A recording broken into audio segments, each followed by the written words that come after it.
Kembali lagi bersama kita Didakti Kata, mendidik melalui kata. Baik, assalamualaikum warahmatullahi wabarakatuh. Waalaikumsalam warahmatullahi wabarakatuh. Gimana Prof kabarnya? Alhamdulillah baik. Kelihatannya sibuk ya mencari waktu untuk berjumpa dengan Wakil Dekan Bidang Kemahasiswaan dan Alumni terkhusus di FKIP Universitas Jambi. Insya Allah tidak terlalu sibuk lah dan tidak terlalu susah. Karena memang wakil dekan itu sama dengan dosen harus hadir setiap hari kerja Senin sampai hari Kamis di fakultas. Baik, Prof. Gitu. Baik, mungkin di pertemuan kali ini, Prof, kita akan mengkulik terkait tentang peran kemahasiswaan dalam penguatan karakter, prestasi, dan sinergi alumni. Jadi, Prof, terkait tentang hal tersebut ya, Prof, bagaimana sih, Prof, sebelum kita melalui atau langkah lanjut nih terkait tentang tupoksi yang akan kita perinci, tupoksi dari Wakil Dekan Bidang Kemahasiswaan dan Alumni terkhusus di FKIP Universitas Jambi ini apa sih, Prof? Tupoksi atau tugas kerja selama di FKIP, Prof? Ya, eh, sebenarnya tupoksi Wadek 3 itu sama di seluruh Indonesia. Yang pertama, tugasnya itu adalah melayani mahasiswa. Yang kedua, mengembangkan ya, setelah kita melayani, kemudian kita mengembangkan seluruh potensi daripada mahasiswa kita. Kemudian yang ketiga, kita harus eh, apa selain melayani, mengembangkan, lalu pembinaan. Kita juga membina para mahasiswa kita. Jadi tiga hal itu. Nah, eh, melakukan tiga hal itu dengan berbagai macam kegiatan. Kegiatan-kegiatan mahasiswa kita ini kan banyak eh, organisasinya ya. Iya, betul, Prof. Misalnya melalui BEM, baik itu BEM di universitas sebenarnya atau ada lagi BEM di fakultas. Karena kita di fakultas tentu BEM-nya itu adalah BEM fakultas. Nah, selain melalui BEM fakultas, melalui himpunan mahasiswa atau IMA. Di Ekip kan banyak IMA-nya itu. Betul. Ada 21 IMA yang S1, kemudian ada 11 yang S2. S2. Kemudian melalui OK. Nah, kegiatan-kegiatan OK juga salah satu bentuk dari tanggung jawab Wadek 3 di dalam proses yang tiga hal tadi. Begitu tuh. Baik, Prof, tadi mengkulik sedikit terkait tentang OKA nih. Mungkin di FKIP ini ada berapa sih, Prof, OKA-OKA yang sudah berjalan atau OKA-OKA atau HIMA tadi yang memang sudah benar-benar aktif di kegiatan sesuai dengan tupoksi kinerjanya masing-masing, Prof? Ya, kalau dilihat dari jumlah yang berjalan dan tidak berjalan itu sebenarnya tergantung kepada OK itu sendiri. Kan kalau pelaksanaan itu berjalan atau tidak berjalan kan memang ada terkait dengan biaya yang dikeluarkan oleh fakultas atau yang didanai oleh fakultas. Nah, ketika mau berkegiatan tentu ini harus di awal dimasukkan mata kegiatan itu ke bagian kemahasiswaan atau ke bagian Wadek 3. Nah, lalu dari Wadek 3 nanti akan diusulkan ke universitas dan kemudian dibuatkan SK-nya, SK dari rektor. Nah, ketika SK dari rektor sudah ada, nah barulah di OK, HIMA, kemudian BEM, dan seterusnya itu baru bisa berkegiatan kalau memang itu dibiayai oleh fakultas seperti itu.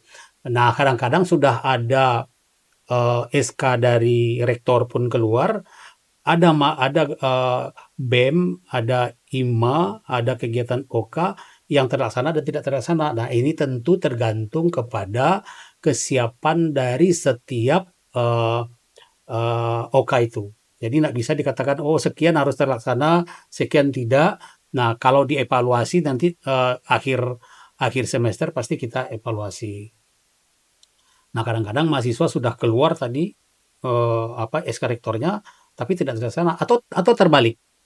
Mereka berkegiatan, Tapi SK tidak tapi ada. tidak ada SK. Nah, Lalu mereka baru berkegiatan itu terlaksana, dia tanya ke kita atau ke Wadek 3, bisa tidak dibiayai Bapak? Nah, lalu saya bilang lah, ada tata caranya untuk dapat dibiayai tersebut. Jadi saya harap kepada mahasiswa nih, seluruh, OK, HIMA, atau yang ada di BEM, kalau misalnya kami dari Wadek 3 meminta untuk memasukkan, apa, judul kegiatan, selalu cepat tanggap sehingga nanti dibuatkan SK rektornya. Nah, lalu juga nanti tanpa ada atau tidak ada pun himbauan dari Wadek 3 harus berkegiatan sesuai dengan SK yang sudah ada, begitu tuh. Prof, kalau melihat sekarang di era digital yang sangat pesat, Hmm. dari pengamatan Prof sendiri nih, apa tantangan terbesar mahasiswa-mahasiswa FKIP dalam pengembangan diri, sikap akademik, dan kemampuan beradaptasi nih, Prof, di Iya, dunia era digital? oke. Kebetulan untuk mata kuliah psikologi digital kependidikan, dan ada satu lagi mata kuliah yang berkaitan dengan digital kependidikan, itu kedua mata kuliah itu yang penanggung jawabnya saya di fakultas, gitu kan. Di situ mungkin kamu juga salah satu mahasiswa yang pernah kuliah dengan Bapak yang berkaitan dengan psikologi digital, ya dah. Betul. Nah, tantangan itu adalah yang pertama, literasi. Eee, Artinya, mahasiswa kita ini ada yang, memiliki literasi yang bagus, ada yang kurang memiliki literasi tentang dunia digital. Jadi harusnya, sebagai mahasiswa haruslah memiliki, literasi yang, optimal untuk memahami dunia digital. Terus yang kedua, eee, dalam dunia digital ini tidak terlepas dari, apa namanya nih, sumber daya ya, eee, sumber daya manusianya atau individunya gitu loh. Walaupun digital sedang berkembang di dunia atau di Indonesia atau di kampus, tapi sumber daya kita yang kurang atau individunya yang kurang juga tidak menunjukkan bahwa, anak ini sudah, memahami atau bisa, ikut lebur dalam dunia digital. Kemudian yang ketiga, eee tergantung juga dari, eee, fasilitas yang ada. Misalnya di kampus atau di rumah atau dimanapun berada, misalnya kalau di kampus, ada WiFi tidak, misalnya kan, ada laptop nggak mahasiswanya, atau ada, videotron atau smart TV ndak, gitu kan. Eee, jadi, eee, di samping itu juga ada yang nggak bisa dikontrol oleh kita, misalnya, eee jaringan. Nah, kita sudah siap misalnya, tapi jaringan nggak ada gitu loh. Nah, kemudian, etika etika yang saya bilang tadi itu penting sekali karena mahasiswa, kalau tidak, mengerti dan tidak paham etika, dia akan menjadi, hal-hal yang merugi ketika, dia berselancar di dunia digital. Jadi kalau bisa, semua itu jadi satu, misalnya tadi saya katakan, eee, a apa, si mahasiswa harus betul-betul memiliki, kemampuan literasi yang bagus, kemudian memiliki etika yang bagus, kemudian juga dia, memiliki sumber daya manusia yang bagus, kemudian juga dia bisa memahami, ketentuan-ketentuan kode etik di dalam menggunakan dunia digital gitu. Sehingga ketika, itu sudah menjadi, hal yang mengakar pada diri mahasiswa, dia akan bisa membantu sekali dunia digital dalam, dalam kehidupan mahasiswa itu, gitu. Kalau begitu, Prof, bagaimana strategi fakultas sendiri untuk menjawab tantangan tersebut dan apakah ada dari fakultas itu program atau agenda yang saat ini untuk diprioritaskan, Prof? Oh ya, tentu ada ya, ada sekali. Misalnya, saya bilang tadi di kurikulum FKIP, ketika dunia digital ini, dicanangkan, atau digadang-gadangkan di Indonesia, kita langsung FKIP di waktu itu membuat 2 mata kuliah wajib di fakultas. Salah satu mata kuliah itu adalah, psikologi digital kependidikan, kemudian mata kuliah psikologi digital. Jadi, dengan seperti itu adalah salah satu, cara langkah dari, fakultas untuk meliterasi para mahasiswa dalam, dunia digital gitu. Prof, kita melihat banyak sekali kan mahasiswa-mahasiswi FKIP terkhusus Mhm. Universitas Jambi ya, yang menorehkan prestasi baik di akademik maupun di non-akademik. Apa atau pendapat apa sih dari Prof itu menjadi kunci dalam membangun budaya prestasi baik di akademik maupun di non-akademik, Prof? Iya, mmm, sebenarnya setiap setiap, mahasiswa itu pintar kalau menurut saya ya, eee, karena saya di orang psikologi, eee, jadi bapak dulu S1-nya BK, S2-nya psikologi, S3-nya pendidikan anak usia dini. Jadi kalau di kacamata orang-orang psikologi pada dasarnya, individu itu adalah, eee eee pintar, pada dasarnya anak itu pintar gitu kan. Jadi kalau kalau seseorang kepengen maju, berprestasi, nah itu kata kunci yang utama adalah adanya motivasi intrinsik dari individu itu sendiri. Jadi artinya kalau kita mau menjadi apa, kalau kita mau menjadi ingin berprestasi, ya dimulai dari diri kita sendiri. Nah Betul. setelah itu barulah kita lihat dari lingkungan. Ketika lingkungan itu menyediakan sarana prasarana memfasilitasi, eee, berkolaborasilah nanti antara si individu tadi yang ada motivasi intrinsik dengan motivasi ekstrinsik yang ada. Jadi ketika dua-duanya itu bersinergi akan melahirkanlah mahasiswa-mahasiswa yang memiliki prestasi, baik itu prestasi akademik maupun non akademik. Kalau prestasi akademik tentu hal ini di apa namanya disupport oleh universitas maupun melalui fakultas. Anda lihat sekarang misalnya dengan prodi, dengan prodi-prodi yang sudah unggul ya, yang sudah unggul ataupun yang sudah terakreditasi, kemudian mereka di prodi itu disediakan betul sumber daya manusia yang cukup gitu kan, sarana dan prasarana yang cukup dan seterusnya gitu. Nah, kalau di prestasi non akademik, fakultas menyediakan sarana dan prasarana untuk pembinaan tadi, menggiring mahasiswa untuk berprestasi. Misalnya, kita punya pertandingan-pertandingan seperti Anda sendiri kan berprestasi di bidang apa namanya ini, non akademik. Iya betul, Prof. Gitu loh. Sebagai mahasiswa yang menang di tingkat universitas ya. Betul. Waktu itu sebagai juara apa? Anda itu di universitas? Oh, waktu itu mewakili Provinsi Jambi, Prof, Duta Pelopor Pendidikan Nasional. Ya, arti kan itu kan salah satu bentuk dari apa, eee, prestasi non Prestasi akademik. Nah, non-akademik. kalau di fakultas sendiri, kita memberikan support dengan pertandingan-pertandingan atau membina kemudian bertanding. Dan juga hasil-hasil pertandingan itu kita kita kirim lagi ke tingkat nasional ataupun tingkat internasional barangkali. Nah, contohnya di nasional, kita punya Forkom. Forkom itu Forum Komunikasi Fakultas Keguruan Ilmu Pendidikan se-Indonesia. Kemarin ada 8 cabang kita kirim ke tingkat nasional tersebut. Nah, lalu di sana mereka berkompetisi dan alhamdulillah kita ada beberapa dari cabang yang kita menangkan seperti lomba debat bahasa Inggris ya dak.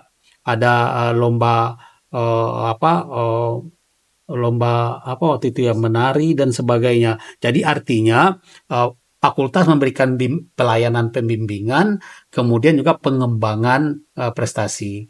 Baik itu prestasi di bidang olahraga maupun di bidang seni dan sebagainya gitu. Jadi tetap insya Allah universitas melalui fakultas tetap akan membimbing mahasiswa berprestasi di tingkat di tingkat nasional uh, yang prestasi akademik maupun non akademik tadi. Bahkan bahkan kita memberikan support kepada mahasiswa, mengirim mereka dengan biaya semua ditanggung oleh fakultas begitu. Selain prestasi nih, Prof, tentu FKIP juga sangat fokus pada pembentukan karakter. Menurut Prof sendiri, karakter seperti apa yang diinginkan atau ditanamkan untuk mahasiswa-mahasiswi FKIP tersendiri, Prof? Wah, ini bagus ya. Sebenarnya pembentukan karakter itu eh, sudah dimulai ya semenjak usia dini sebenarnya. Sebenarnya nih, ya karakter pembentukan usia dini ini nanti dia menjadikan internalisasi dalam diri individu itu. Dan pembentukan karakter ini kan tidak bisa serta-merta ujuk-ujuk tiba-tiba. Dia melalui proses. Nah, proses itu dari anak usia dini, kemudian mulai dari dia SD, SMP, SMU dan kuliah gitu kan. Nah, di dalam proses pembentukan karakter itu karakter apa yang perlu dibina gitu kan, Ditanamkan. ditanamkan pada mahasiswa. Sama dari mulai kecil tetaplah misalnya karakter jujur, karakter disiplin, karakter mandiri, karakter memiliki etika gitu kan, karakter yang pantang menyerah ya dak. Jadi yang bermoral dan sebagainya. Jadi karakter itu perlu ditumbuh kembangkan kepada mahasiswa, eee, hal-hal yang berkaitan dengan, pendidikan karakter tersebut. Seperti yang sudah tertuang ke dalam, mata kuliah-mata kuliah. Apapun mata kuliahnya tetap memperhatikan untuk pengembangan karakter kepada mahasiswa, begitu. Kalau berbicara terkait tentang mahasiswa, Prof, pasti kan ada yang namanya soft skill dan hard skill ya. Mhm. Mungkin untuk di mahasiswa FKIP tersendiri untuk dari di bidang soft skill apa sih yang diperlukan mahasiswa untuk di bidang soft skill-nya itu, Prof? Di bidang soft skill-nya, Iya, Prof. ya di soft skill-nya itu, ya kayak tadi mahasiswa harus memiliki kemampuan yang ada dalam dirinya, baik bakat, minatnya, atau kemampuannya itu memang harus dimiliki terlebih dahulu, gitu kan. Tapi pada dasarnya saya tahu bahwa setiap mahasiswa itu memiliki kemampuan, dan memiliki bakat dan memiliki minat. Tanpa ada hal itu susah juga dikembangkan, hard skill-nya gitu kan. Jadi yang paling penting mahasiswa memiliki bakat, minat, kemampuan untuk mereka mau mau berkembang, mau tumbuh, mau menjalankan secara mengembangkan secara optimal dan seterusnya begitu. Oke, Prof, terima kasih. Prof, salah satu keunikan FKIP Universitas Jambi adalah jejaring yang kuat dengan alumni yang tersebar di berbagai bidang, terutama di pendidikan. Bagaimana Prof melihat peran alumni dalam mendukung pengembangan mahasiswa? Oh iya, ini di Indonesia lagi dibesar-besarkan tentang alumni karena di akreditasi zaman sekarang ini memang ada satu poin yang diminta oleh negara untuk melengkapi tentang alumni. Jadi dulu memang akreditasi tidak ada poin tentang alumni. Nah, kalau sekarang ada. Jadi itu pun sekarang di seluruh universitas tentang alumni itu lebih dikenal dengan bahasa luarnya istilahnya tracer study. Nah, tracer study itu kalau disederhanakan bahasanya adalah jejak alumni. Nah, jejak alumni ini memang kalau di Indonesia sekarang atau di universitas yang sekarang ini eh, akan selalu dipantau, mulai dari tracer study ini tentang berapa lama mahasiswa itu mendapat pekerjaan, kemudian berapa gajinya, di mana saja dia bekerja, kemudian berapa berapa jumlah mahasiswa yang terserap dan tidak.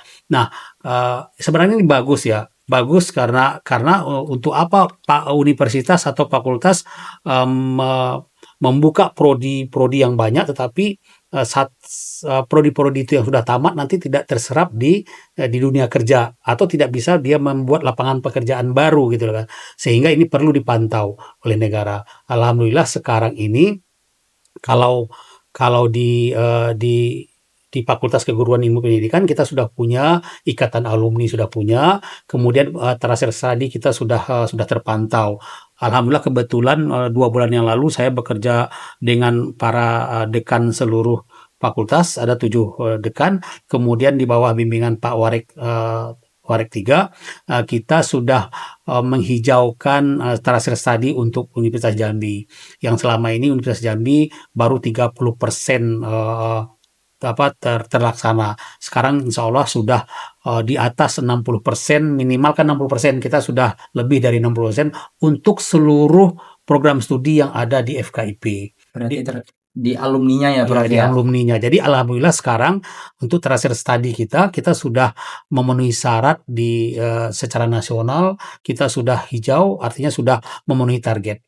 Nah, lalu apa apa gunanya tertiary study?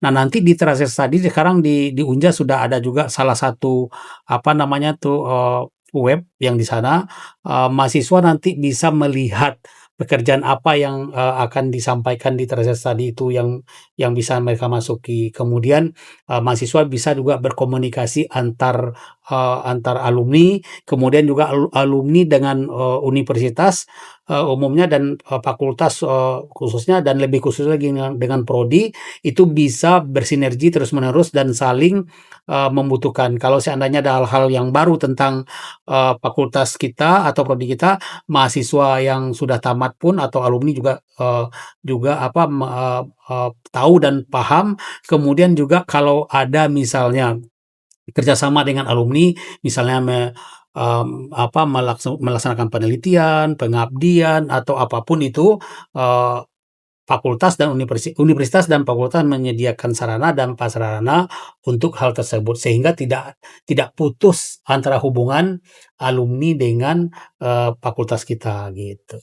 Baik Prof, sebelum kita menutup sesi kita pada siang hari ini, adakah pesan, motivasi, atau nasihat yang ingin Prof sampaikan terkhusus mahasiswa-mahasiswi FKIP Universitas Jambi agar tetap semangat, kreatif, dan berdaya saing? Oh iya, ini kebetulan nih, Bapak kan alumni dari FKIP Universitas Jambi. Bapak dulu dari BK Universitas Jambi, memberikan motivasi kepada para seluruh mahasiswa, kamu harus berbesar hati menjadi mahasiswa FKIP Universitas Jambi karena, dengan adanya kuliah di FKIP tidak tertutup kemungkinan kamu bisa menjadi lebih bagus, kamu bisa jadi apa saja, sampai jadi profesor misalnya bisa. Amin. Kemudian yang paling penting kalian memiliki semangat yang luar biasa, memiliki daya kreativitas yang luar biasa, kemudian tetap semangat. Dan pesan Bapak satu lagi bagi para mahasiswa yang hebat-hebat ini, ketika kamu beraktivitas di luar akademik, mungkin kamu jadi anggota BEM atau ketua BEM atau ketua IMA atau OK atau apapun itu kegiatan-kegiatan di luar kampus, yang nomor satu adalah cepat menyelesaikan sarjananya, karena bagaimanapun hebatnya mahasiswa kalau dia tidak tamat-tamat, tidak terlihat bahwa mereka itu hebat. Jadi pesan Bapak tetap bersemangat, jadilah mahasiswa yang kreatif, jadilah mahasiswa yang hebat. Itu yang bisa Bapak sampaikan. Terima kasih banyak Prof. Profesor Dr. Andes Hendra Sofyan MSI yang telah memaparkan atas pemikiran yang sangat inspiratif untuk mahasiswa-mahasiswi FKIP tersendiri. Dan kami juga mengucapkan terima kasih. Semoga obrolan ini memberi energi dan arah untuk mahasiswa FKIP tersendiri. Mungkin hanya ini yang dapat kami sampaikan untuk sahabat didak kita. Sampai berjumpa kembali di episode selanjutnya di Didaktikata, mendidik melalui kata. Sekian, terima kasih. Saya akhiri. Wassalamualaikum warahmatullahi wabarakatuh. Waalaikumsalam warahmatullahi wabarakatuh.